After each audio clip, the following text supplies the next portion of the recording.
तो और भाई लोग कैसे हो आप सब लोग मेरे यार। तो जैसा कि पिछले एपिसोड में हम सभी लोगों ने देखा था कि मिस्मो किनले के साथ ढेर सारे बातें करने के बाद किनले को अलविदा कहकर अपने सेट के लिए निकल गई थी। तो अब हमें इस एपिसोड के शुरुआत में किनले को यूटियन पिग अपने सेकंड ब्रदर के पास वापस आता हुआ दिखाया जाता है। यहाँ पर वापस आने के बाद किनले बहुत ही ज्यादा खुश होते हुए बोलता है, सेकंड ब्रदर जरा अंदाजा लगाइए कि आज मैं किससे मिला हूँ। सेकंड ब्रदर बोलता है, आखिरकार किससे? किनले बोलता है, मोयूरन। सेकंड ब्रदर बोलता है, क्या आखिरकार क्या हुआ था? किनले सेकंड ब्रदर को सारे बातें बता देता है, जिसे सुनने के बाद सेकंड ब्रदर बहुत ही ज्यादा हैरानी के साथ बोलता है, लिटिल ले तुम तो बेवकूफ हो। किनले बोलता है, क्यों, आखिरकार क्या हुआ? किनले बोलता है, जरा इसके बारे में सोचो, जब वो लोग अपने सेट से निकले तब 2 लोग थे, लेकिन अब जब वापस गए तब लुओ हुआंग साथ में नहीं था। क्या तुम्हें सच में लगता है कि फेंगशु पैलेस के लोग बेवकूफ है? सबसे जरूरी बात तो ये है कि तुम मिस्मो को छोड़कर अकेले ही चले आ गए। लिटिल ले तुम एक ब्रेट हो। मिस्मो हमारे साथ एक दोस्त की तरह पेश आती है, हम मिस्मो के दोस्ती का एहसान कैसे चुकाएंगे? किनले बोलता है, आपके कहने का क्या मतलब है? सेकंड ब्रदर बोलता है, मिस्मो ने तुम्हारे लिए जो कुछ भी किया ये लगभग फेंगशु पैलेस को धोखा देने के बराबर है, और उसके मास्टर मुझे नहीं लगते है कि इस चीज को ऐसे ही जाने देगी। ये सुनने के बाद किनले अपना सर पकड़ते हुए बोलता है, अब हम तो बिल्कुल सही सलामत है, लेकिन वो बहुत ही बड़ी मुसीबत में है। सेकंड ब्रदर, तो क्या मैं? तभी सेकंड ब्रदर बोलता है, रुक जाओ, मैं जानता हूँ कि आखिरकार तुम क्या सोच रहे हो। क्या तुम यूनजो को छोड़ने से पहले फिर से एक और बार अपने आप को रिवील करना चाहते हो?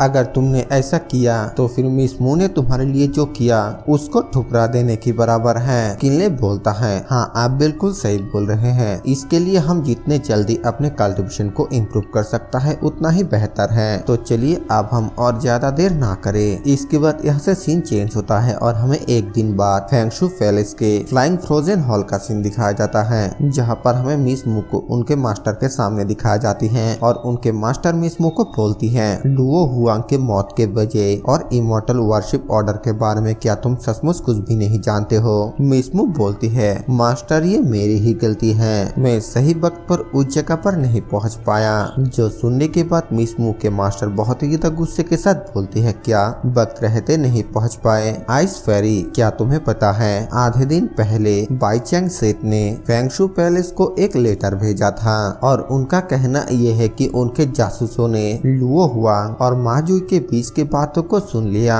और उनके बातचीत से ये कहा जा सकता है कि वो माजुई ही फेलुओ हैं। जब वो दोनों आपस में लड़ रहे थे उनके जासूसों के ऊपर किसी तीसरे बंदे ने अटैक कर दिया और उनको घायल कर दिया। हालांकि उन्हें नहीं पता था कि बाद में क्या हुआ, लेकिन फेलुओ को पिल गैदरिंग कंपटीशन का विजेता बनाना यूनजो कल्टीवेटर कम्युनिटी के लिए एक बहुत ही बड़ा मजाक बन गया है। और ये सब कुछ देखते हुए ये तो जाहिर से बात है कि कोई सीक्रेटली इन सारे चीजों से फेलुओ को बाहर निकलने में मदद कर रहा है। आखिरकार तुम्हें ऐसा क्यों लगता है कि ये मामला इतना ज्यादा अजीब है? मिस्मो आगे से कुछ कहने की कोशिश करने लगती है, लेकिन वो कुछ भी नहीं कह पाती है। उसका मास्टर बोलती है, इससे कोई भी फर्क नहीं पड़ता है कि अगर इसमें कोई और है। तुम्हारे मास्टर होने के नाते मैं तुम्हें एक बात आना चाहता हूँ, मुझे डर है कि कोई तुम्हें अपने जाल में फंसा लेगा और तुम्हें अंधेरे में रखेगा। मिस्मो बोलती है, मास्टर आखिरकार आपके कहने का क्या मतलब है? उसका मास्टर बोलती है, कई महीने पहले जब तुम मेरे blue snow cold lightning spell को स्टडी कर रहे थे,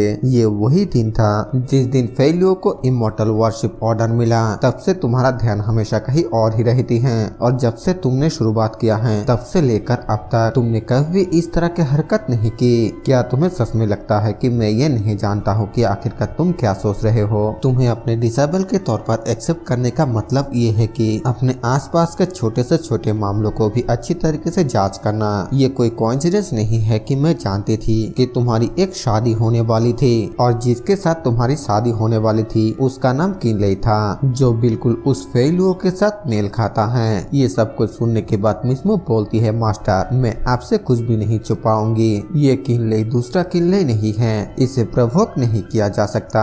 जो सुनने के बाद मिस्मो के मास्टर बोलती है, क्या सच में? मिस्मो बोलती है, हाँ। मिस्मो के मास्टर बोलती है, ये बहुत ही अच्छी बात है कि यूनजो में हमारा सेट कोई कमजोर सेट नहीं है, भले ही ये लोगों के लिए बलि का बकरा हो, लेकिन ये सब कुछ भी नहीं है। मैं तुम्हें ईमानदारी के साथ बताना चाहता हूँ कि अतीत में जो कुछ भी हुआ वो सिर्फ तुम्हारे लिए एक सपने की तरह है, तुम्हें इन सारे चीजों के बारे में भूलकर अपने बारे में चिंता करना चाहिए और अपने कल्टीवेशन के ऊपर ध्यान देना चाहिए। क्या तुम समझ रहे हो? मिसमू बोलती है, जी हाँ मास्टर। मिसमू का मास्टर आके बोलते हैं, मैं उम्मीद करती हूँ कि तुम सचमुच समझ गए होगे। लुओ हुआंग का मामला मैं इसे खुद संभाल लूंगी, अब तुम जा सकते हो। मिसमू हाँ बोलकर यहाँ से चली जाती हैं, जिसके बाद यहाँ से सीन चेंज होकर हमें 10 दिन बाद यूटियन पीक का सीन दिखाया जाता है, जहाँ पर कि किनले इंफुरियलम पर ब्रेक थ्रू करने के लिए अपने पील को रिफाइन कर रहा था। 10 दिनों के अंदर Kinley dragon and tiger in cultivation peel को रिफाइन कर लेता है और उसे देखते हुए वो काफी ज्यादा खुश होने लगता है। इसके बाद किनले उस पील को खा लेता है और वहाँ पर वो कल्टीवेशन करते हुए बोलता है, जैसा कि किताब में कहा गया है, ड्रैगन और टाइगर के पावर को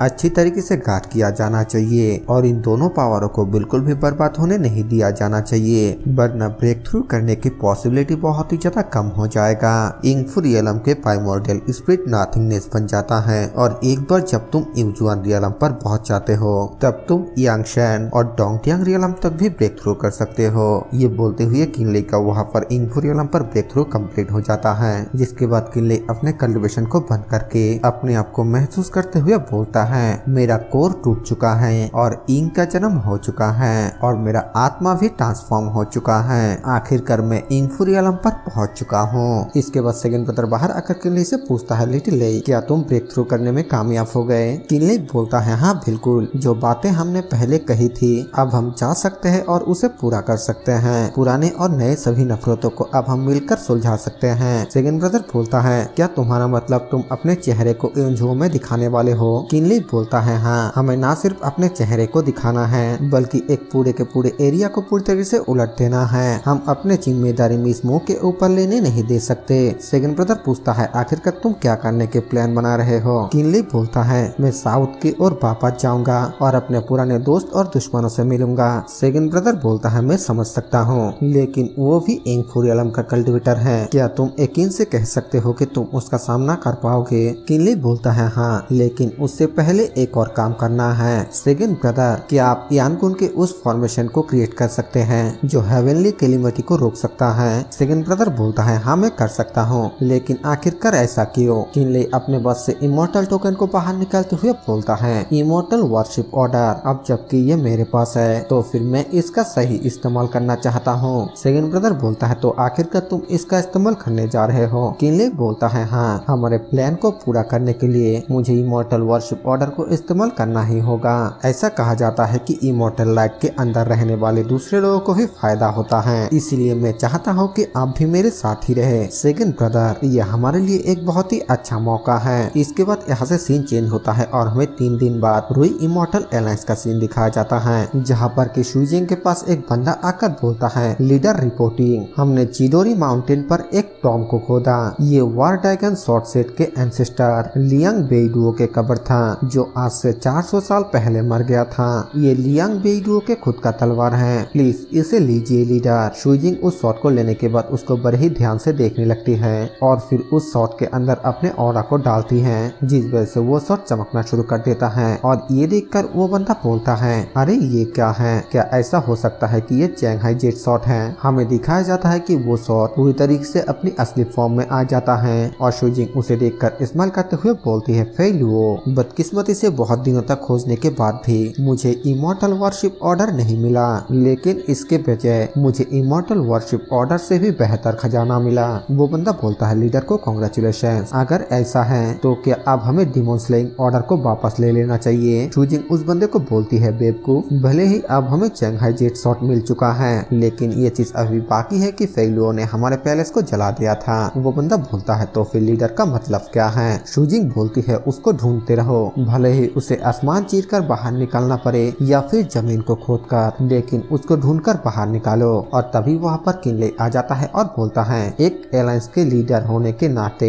ये तो कुछ ज्यादा ही बड़ी बातें करती है। शुजिंग तुरंत ही पीछे की ओर देखते हुए बोलती है, आखिरकार वहाँ पर कौन है? किनले शुजिंग के सामने आते हुए बोलता है, अभी तो बस सिर्फ 1 महीना ही हुआ है, क्या अभी से एलायंस लीडर मुझे भूल चुकी है? शुजिंग बोलती है, फेलुओ। किनले बोलता है, नहीं, ये सही नाम नहीं है, मेरा असली नाम किनले है, फेलुओ मेरा एक नकली नाम है, इसीलिए आगे से ऐसी गलती मत करना। शुजिंग बोलती है, किनले, तुम्हारा हिम्मत तो कुछ ज्यादा ही हो गया है, पहले तुम अपने जान को बचाने के लिए यूनझो से भाग गए थे, लेकिन अब तुम्हारा हिम्मत इतना ज्यादा बढ़ गया है कि तुम मेरे दरवाजे के सामने आ चुके हो। अब जबकि तुम यहाँ पर आ ही चुके हो तो फिर आज तुम यहाँ से जिंदा बचकर नहीं जा पाओगे। ये बोलने के बाद शुजिंग किनले के ऊपर अटैक कर देती हैं, जिसकी वजह से हमें वहाँ पर एक बहुत ही जोरदार धमाका होता हुआ दिखाया जाता है। लेकिन फिर हमें दिखाया जाता है कि इस अटैक की वजह से किनले को कुछ भी नहीं हुआ होता है। वो बोलता है मैं क्लैन लीडर के एक्साइटमेंट को समझ सकता हूँ। फिर वो अपने हाथ में एनर्जी इकट्ठा करते हुए बोलता है लेकिन आज यहाँ पर फिर से पहले जैसा नहीं होगा। अगर मैं यहाँ पर खराबी रहूँ तो फिर एलायंस लीडर मेरा कुछ भी नहीं बिगाड़ पाएगा। शुजिंग किनले के ऑरा को देखकर काफी ज्यादा हैरानी के साथ बोलती है क्या तुम इंगफुरियलम पर पहुँच चुके हो? किनले बोलता है इंगफुरियलम पर पहुँचे बिना क्या मैं यहाँ पर वापस आने का हिम्मत कर सकता हूँ? शुजिंग तुमने डीमन स्लेइंग ऑर्डर के मदद से मुझे काफी ज्यादा कष्ट पहुँचाया है। आज मैं यहाँ पर इस हिसाब को जरूर से चुकता करूंगा। ये बोलने के बाद किनले शुजिंग के ऊपर अटैक कर देता है और शुजिंग किनले के अटैक को डॉज करते हुए अपने पास से 2 तिलिस्मान निकल कर किनले को बोलती है तुमने चुपचाप अंदर आने का जोखिम उठाया, लेकिन क्या तुम्हारे पास सिर्फ इतना ही है? फिर वो उस तिलिस्मान का इस्तेमाल करते हुए अपने पीछे एक बहुत ही बड़ा स्पिरिचुअल बॉडी को क्रिएट कर लेती है और किनले उसे देखते हुए बोलता है डीमन का सपरेशन, ये तो काफी ज्यादा इंटरेस्टिंग है। शुजिंग आज मैं चाहता हूँ कि तुम अपने हार को मानने के लिए तैयार रहो। ये बोलने के बाद किनले इमोर्टल डीमन ट्रांसफॉर्मेशन का इस्तेमाल करते हुए डिमोनिक कल्टिवेटर से एक राइटिस कल्टिवेटर में बदल जाता है। फिर वो उसके अटैक को रोकने के लिए अपने सामने ऑरा शील्ड को क्रिएट करते हुए बोलता है शुजिंग तुमने मेरे साथ जो किया है उसका भुगतान करने का समय आ चुका है। इसके बाद हमें वहाँ पर फिर से एक और जोरदार धमाका होता हुआ दिखाया जाता है और शुजिंग किनले को हैरानी के साथ देखते हुए बोलती है बिल्कुल सही सलामत, आखिरकार ये कैसे हो सकता है? किनले अपने शॉट को बाहर निकालते हुए बोलता है शुजिंग अपने आंखें खोलो और करीब से देखो, क्या मैं एक डीमन हूँ? शुजिंग हैरानी के साथ अपने मन में बोलती है क्या युआन यांग स्पिरिचुअल एनर्जी, क्या वो इतने आसानी से इन और यांग एनर्जी के बीच स्विच कर सकता है? इसमें हैरानी की कोई भी बात नहीं है कि डीमन सप्रेशन तिलिस्मान का उसके ऊपर कोई भी असर नहीं पड़ा। किनले बोलता है चलो तुमने बहुत देख लिया, अब असली फाइट को स्टार्ट करने का वक्त हो चुका है। फिर वो अपने शॉट से शुजिंग के ऊपर एक बहुत ही पावरफुल अटैक करते हुए बोलता है चलो इसे आजमाओ। शुजिंग अपने पास से एक छड़ी को बाहर निकलकर किनले के अटैक के ऊपर अटैक करते हुए बोलती है ब्रेड ज्यादा खुश मत हो, आज तुम्हें यही पर दफनाया जाएगा। हमें दिखाया जाता है कि उन दोनों का ही अटैक आपस में टकरा जाता है, लेकिन यहाँ पर किनले का अटैक कमजोर पड़ने लगता है, जो देखकर किनले तुरंत ही सामने से हट जाता है। और ये देखकर शुजिंग किनले को बोलती है दीप क्या तुम भागना चाहते हो? हमें दिखाया जाता है कि वो दोनों ही बहुत ही तेजी के साथ हवा में एक दूसरे के साथ टकराने लगता है और शुजिंग किनले को बोलती है कमीने, अगर तुम्हारे पास बस इतना ही है तुम आज यहाँ पर मरने वाले हो। किनले भी हंसते हुए बोलता है क्या अलायंस लीडर को इस बात का बिल्कुल भी ध्यान नहीं आया? तुम और मैं यहाँ पर बहुत ही लंबे समय से लड़ रहे हैं, लेकिन अभी तक तुम्हारे इमोर्टल अलायंस ने कोई भी रिएक्शन नहीं दिया। इस बात को सुनकर शुजिंग काफी ज्यादा हैरान हो जाती है और फिर तुरंत ही पीछे को घूमकर देखने लगती है। हमें दिखाया जाता है कि सेकंड ब्रदर पूरे के पूरे इमोर्टल अलायंस को तबाह कर चुका है, यानी कि सेकंड ब्रदर पीछे रहकर सभी बंदे को मार दिया है। शुजिंग सेकंड ब्रदर को देखते हुए बोलती है सोल कल्टिवेटर और वो डानियांग रियलम पर है, तुम्हारा कोई साथी भी है? किनले बोलता है हाँ बिल्कुल, जब तुम और मैं जमकर लड़ रहे थे तब मेरा साथी चुपचाप अंदर घुस आया था और तुम्हारे लोगों को मारना शुरू कर दिया था। आज के बाद से यूनझो के साउथर्न बॉर्डर पर कोई भी रुई इमोर्टल अलायंस नहीं रहेगा। शुजिंग किनले के ऊपर एक बहुत ही पावरफुल पाम अटैक करते हुए बोलती है कमीने, लगता है कि तुम मरना चाहते हो। किनले उस पाम को अपने तरफ आते हुए देखकर अपने मन में बोलता है वो आ रहा है। शुजिंग की unique secret technique Bodhi seal, पिछली बार जब मैंने डीमन लॉर्ड लिंग यू के द्वारा दिया गया डेविल सील का इस्तेमाल किया था तब मैं बहुत ही मुश्किल से इस अटैक को रोक पाया था, लेकिन आज इस सील को तोड़ने के लिए मुझे खुद के ऊपर भरोसा करना होगा। ये बोलने के बाद किनले अपने डिमोनिक फायर को अपने शॉट के ऊपर इस्तेमाल करके उस अटैक को रोकने लगता है और ये देखकर शुजिंग हैरान और खुश दोनों होते हुए बोलती है बेवकूफ, इस साउथर्न बॉर्डर पर सिर्फ और सिर्फ बाई मई को छोड़कर कोई भी मेरे इस बोधी सील से नहीं बच सकता। किनले बोलता है तो फिर मैं बाई मई से भी आगे निकल जाऊंगा। इसके बाद हमें वहाँ पर एक बहुत ही खतरनाक एनर्जी ब्लास्ट दिखाया जाता है जो कि बिल्कुल एक सूरज जैसा लग रहा होता है और शुजिंग ये देखकर काफी ज्यादा खुश होते हुए बोलती है कमीने, अगर तुम इस अटैक से मरोगे भी नहीं तो भी तुम दोबारा लड़ाई करने के लायक बिल्कुल भी नहीं रहोगे। और तभी किनले अचानक शुजिंग के पीछे आकर अपने शॉट से एक बहुत ही पावरफुल अटैक करते हुए बोलता है मुझे लगता है कि अलायंस लीडर बहुत जल्दी खुश हो रही है है ना। शुजिंग किनले को अचानक अपने पीछे देखकर काफी ज्यादा घबरा जाती है और किनले शुजिंग के ऊपर अटैक करके आगे की ओर गुजर जाता है और इस एक ही अटैक से शुजिंग बुरी तरीके से घायल होकर बहुत ही तेजी के साथ जमीन पर आकर गिरती है, जिसके बाद किनले भी उसके पास आकर बोलता है शुजिंग तुम हार चुके हो। शुजिंग काफी ज्यादा हैरानी के साथ कांपती हुई आवाज में बोलता है यह नामुमकिन है, आखिरकार तुम ऐसा कैसे कर सकते हो। और इसी सीन के साथ ये वाला एपिसोड यहीं पर खत्म हो जाता है। वीडियो पसंद आए तो वीडियो को लाइक कर देना, चैनल पर नए हो तो सब्सक्राइब कर देना। मैं मिलूंगा आप सभी से एक और नए वीडियो के साथ, तब तक के लिए बाय बाय।